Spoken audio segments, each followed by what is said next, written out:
안녕하세요. 야유의 부동산 정보입니다. 오늘 내용은 좀 길어서 제가 말을 좀 빨리 진행하도록 하겠습니다. 저희 구독자 여러분들 이 영상 시청하시면 꼭 많은 도움이 되리라고 생각하고 작업한 영상이니까요. 끝까지 잘 시청해 주시면 감사합니다. 일기 신도시의 대명사로 불리는 곳이라면 일산과 분당을 꼽을 수 있는데요. 분당은 서울 경부라인을 따라 남쪽으로 뻗어가는 산업개발의 수혜를 그야말로 폭풍처럼 빨아들이며 도시가 성장을 했습니다. 그로 인해 교통대책은 물론이거니와 산업 발전에 따른 인구 증가로 인해서 도시 인프라가 집중되었습니다. 이는 부동산 가격에도 지대한 영향을 끼친 결과로 나타났습니다. 반면 같이 출발한 일기 신도시 일산은 베드타운으로 전락했고 철도 인프라는 남쪽에 비해 뒤늦은 투입과 산업시설 부족, 즉 기업 유치를 하기 어려운 환경에 놓이게 되고 말았는데요. 거기다가 서울시의 온갖 혐오시설만 받아주던 고양시가 달라지기 위한 노력을 그동안 장기적이고 지속적으로 추진했던 사업이 바로 킨텍스 주변 개발 프로젝트입니다. 이제야 가시권으로 들어온 사업들로 인해서 피부로 느낄 수 있는 결과까지 도출해내고 있는데요. 인구 109만의 특례시로 승격된 고양시는 철도 노선 인프라 또한 이제는 사통팔달의 도시로 거듭나고 있어서요. 개인적으로도 참 기쁘게 생각합니다. 일산의 1세대들은 누리지 못한 도시 인프라를 2세대들이 누릴 수 있게 된 철도 노선의 확충이 무엇보다 중요했는데요. 대곡 소사선 개통과 이 GTX A 개통으로 인해서 이제 일산은 완전히 새로운 도시가 될 것입니다. 여기에 가장 중요한 일자리 창출에 기여할 일산 테크노밸리 올해 9월 착공하고요. 26년 말 준공 예정입니다. 그래서 오늘 영상은 킨텍스 주변 개발 현안과 더불어서요. 사업별로 소개해드리는 영상입니다. 일산 테크노밸리는 경기도 북부 지역의 새로운 성장 거점 역할을 이끌어갈 매우 중요한 사업입니다. 사업 주체는 경기도와 고양시이고요. 경기도시공사와 고양도시관리공사에서 함께 진행을 하고 있습니다. 고양 일산 테크노밸리는 일산 서구 대하동 일원에 약 26만 평 규모로 조성되고요. 도시개발 사업으로 사업비 약 8,500억 원을 투입해서 미디어 콘텐츠라든가 첨단 제조 분야에 관련한 혁신기업 유치를 위한 입지를 기반하는 조성 사업입니다. 지난해 10월 대보건설로 시공사가 결정이 됐습니다. 일산 테크노밸리 조성공사 사업은 제2자유로를 지하하는 사업까지 연계된 만큼 기술 제한 입찰로 진행한 것으로 보이고요. 제가 알고 있는 이 대보건설은 토목공사를 기반으로 닦은 건설사이고 최근에는 파주 운정 신도시의 공공분양 23블럭 시공사로 공사가 지금 한창 진행 중에 있습니다. 대보건설이 생소하신 분들도 계실 텐데요. 유통회사 계열사를 기반으로 성장한 회사이고 잘 알고 계시는 서해안 화성휴게소가 대보유통의 직영 휴게소 매장입니다. 그 외에도 전국 고속도로의 휴게소 사업을 대한민국에서 가장 크게 하고 있는 회사로 보시면 되고요. 일산 테크노밸리의 토지 신청은 최소 500평 이상으로 기업들의 신청서를 받고 있는데요. 판교 테크노밸리 분양대와는 사뭇 다른 점이 바로 토지 공급 가격입니다. 판교와 달리 일산 테크노밸리는 도시개발 사업으로 진행하다 보니까 조성 원가보다 높은 토지 공급가로 경쟁 입찰을 통해서 기업을 유치해야 하고요. 이렇게 되면 기업 유치에 경쟁력이 좀 떨어지는 면이 있는데 타 도시 대비 2배 가까이 되는 공급가입니다. 산업단지인 송도나 김포, 평택이 약 3,400만 원 수준인 것으로 볼 때요. 약 700만 원 정도의 경쟁 입찰이다 보니까 고양시는 서둘러서 1,000평 이상 신청하는 기업에게는 평당 80만 원의 지원비를 내걸었습니다. 이렇게 조성 원가가 높아진 이유는 이 제2자유로 지하 연결도로 구축망하고요. 강매 IC 쪽으로 나가다 보면 배수 펌프장 시설이 있는데요. 그곳을 증설하는 사업비가 추가로 들어가기 때문에 토지 조성 원가를 높이는 데 한몫했습니다. 그렇지만 보통 도시를 개발할 때 도시개발 사업으로 진행하게 되면 토지 원가가 다른 곳보다 좀 올라가는 경향이 있습니다. 이런 이유로 일산 테크노밸리의 입주 업종은 첨단 제조 업종으로 갈 수밖에 없다는 생각이 들고요. 일반 제조업의 경우 공장을 지을 수 있는 이 주변에 계획관리 지역이 아직도 많이 있습니다. 또한 차후에 용도 변경을 통해서 다른 건축물로 전환할 경우에는요. 부동산 측면에서 볼 때는 부가가치가 더 높기 때문이죠. 이런저런 이유로 저는 일산 테크노밸리의 경우 첨단 제조업 분야의 유치가 가장 걸림돌이 될 것으로 예상이 되고요. 토지 매입비 지원은 1,000평 이상 투자 시에요. 예산의 범위 내에서 평당 최대 80만 원까지 지원이 가능한데요.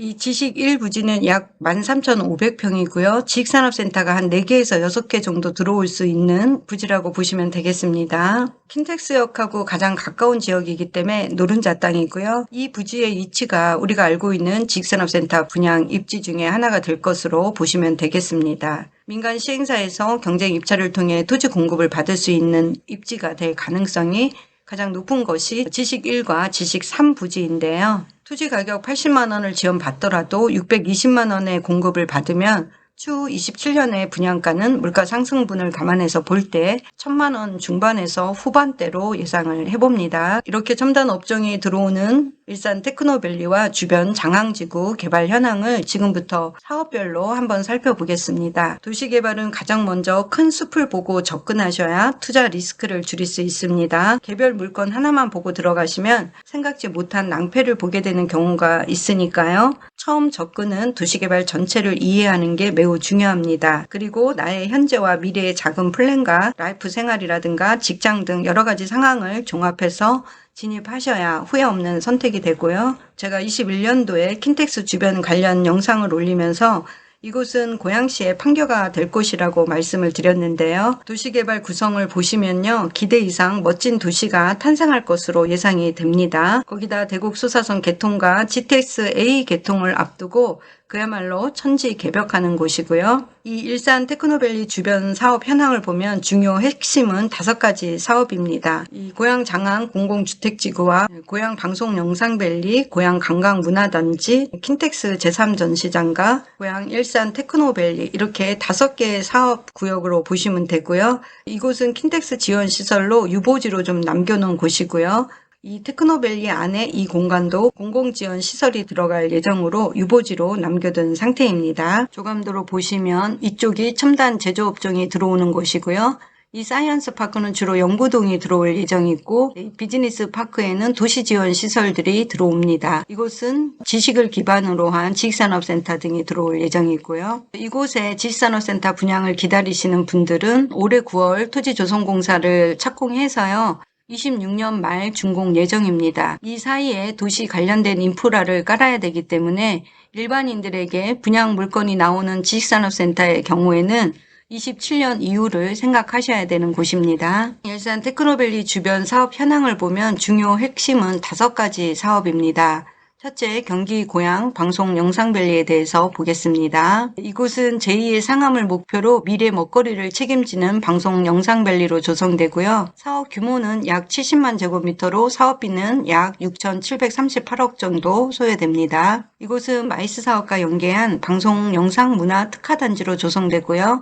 국내 대형 방송사를 유치하기 위한 용역 수립이 현재 진행 중에 있습니다. 준공은 26년 6월 예정이고요. 이미 착공을 시작한 부지입니다. 이 섹터의 구분은 방송문화특화단지, 방송지원시설, 상업시설, 또 복합시설로 나누는데요. 이 복합시설에 초고층 주상복합이 들어올 예정입니다. 보시면 이렇게 초고층 랜드마크 주상복합이 예정되어 있고요. 관심 있으신 분들은 관련한 정보를 지속적으로 팔로우 하셔야 합니다. 두 번째는 이 킨텍스 전시장 사업인데요. 국내 최대 규모의 전시 컨벤션으로 올 8월 착공을 시작으로 26년 말 준공을 목표로 하는 사업입니다. 현재 기재부에서 예산 심의를 논의 중인 사업으로 당초 예산보다 증액된 약 6,298억이 소요되는 공사이고요. 부지 면적은 약 7만 제곱미터에 이릅니다. 일자리 창출 효과가 3만 명이 넘을 것으로 예상을 하고요.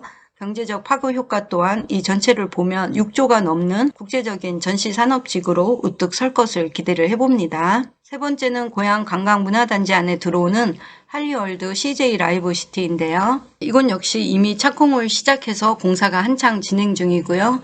국내 최초의 K-팝 공연장으로 K-컬처밸리 조성 사업이 있습니다. 준공 목표는 24년으로 규모는 약 30만 제곱미터이고 전체 사업비는 1조 8천억 원이고요. 테마파크라든가 쇼핑, 상업, 문화시설이 들어오고요.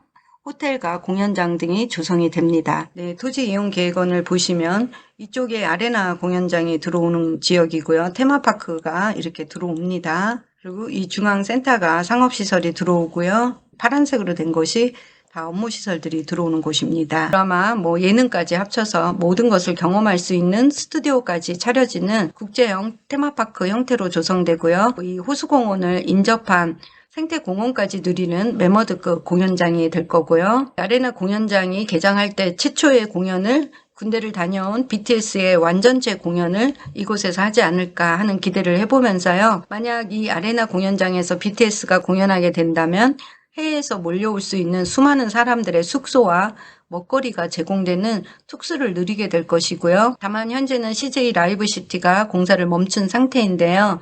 CJ 라이브시티 아레나 도급 계약은 지난 21년 말 체결했는데요. 착공 당시 공사비가 2,900억 원 규모로 책정이 됐지만 현재는 5천억 수준까지 상승한 것으로 시공사인 하나건설과 도급액 재협상이 불가피한 상태로 알려지고 있습니다. 이처럼 고양 영상밸리와 고양 관광문화단지, 장항지구 등은요. 매머드급 초고층 주상복합이 줄줄이 분양 예정이니까요.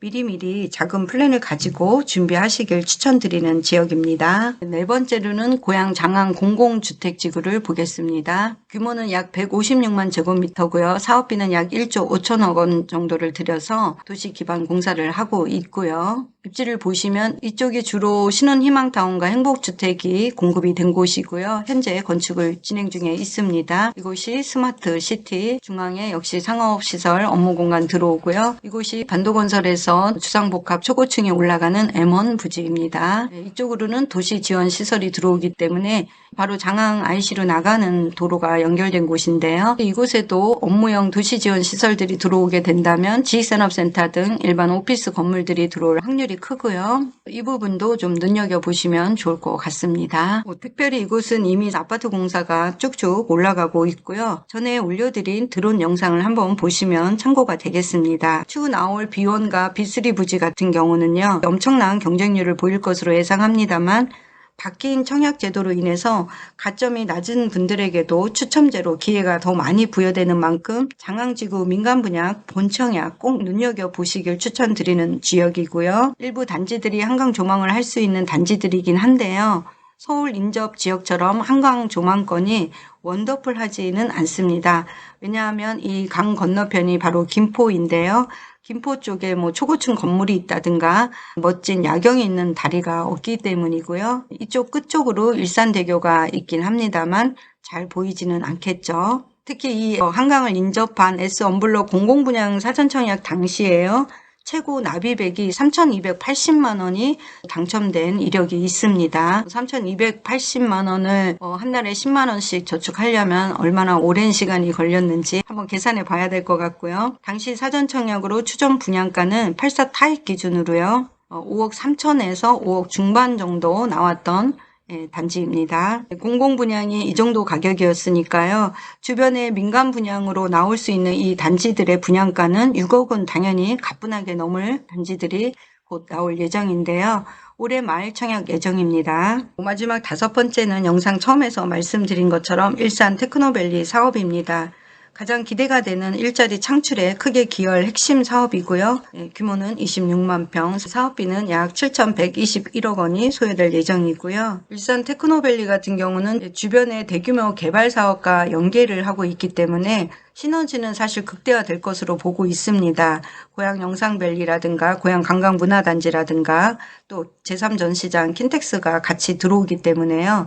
그 시너지는 충분히 날 것으로 보고 있고요. GTX-A 개통과 대곡소사선 개통으로 교통이 상당히 좋아집니다. 더불어서 일산 JDX 지역이요. 경제자유구역으로 후보지가 돼서 만약에 경제자유구역이 확정이 된다면 엄청난 시너지 효과를 가져오는 것이 바로 고양 일산 테크노밸리고요. 판교 못지않은 그러한 도시로 성장할 것을 기대해 봅니다. 이처럼 대규모 사업이 진행 중인 일산 킨텍스 주변은 전체적으로 사업비가 총 7조를 육박하는 사업이고요. 그야말로 초매머드급 개발이 현재 진행되는 곳이고 이제 가시권 안으로 들어오는 사업들입니다. 미래 10년 뒤를 내다보는 분이시라면 이 주변 선점하시기를 추천드리고요. 부지런히 자금을 모으시고 작은 플랜을 가동시키셔서요. 또 중간중간 사다리 타기를 통해서 경제적 자유를 누리는 그날까지 부동산 공부 열심히 하시면 좋겠습니다. 고양시가 이렇게 교통이 좋아지고 대곡 소사선 관련 영상도 제가 지난번에 올려드렸으니까요. 한번 참고해서 보시면 감사합니다. 또 이와 관련된 장안 공공주택이라든가 고향 방송 영상밸리, 할리월드, 킨텍스 주변, 일산 테크노밸리 관련한 세부적인 프로젝트별 소식 또한 팔로우업을 해드리도록 하겠습니다. 오늘 영상 조금 길었을 텐데요. 처음부터 잘 따라오셨다면 이제 우리 구독자 여러분들은 일산 서구 킨텍스 주변 개발 현황에 대해서 큰 맥에 대한 흐름은 잡으셨으리라 보고요. 운정자의 시그니처 모집 공고 영상으로 다시 찾아뵙겠습니다. 시청해 주셔서 감사합니다. 다음에 또 만나요. 안녕.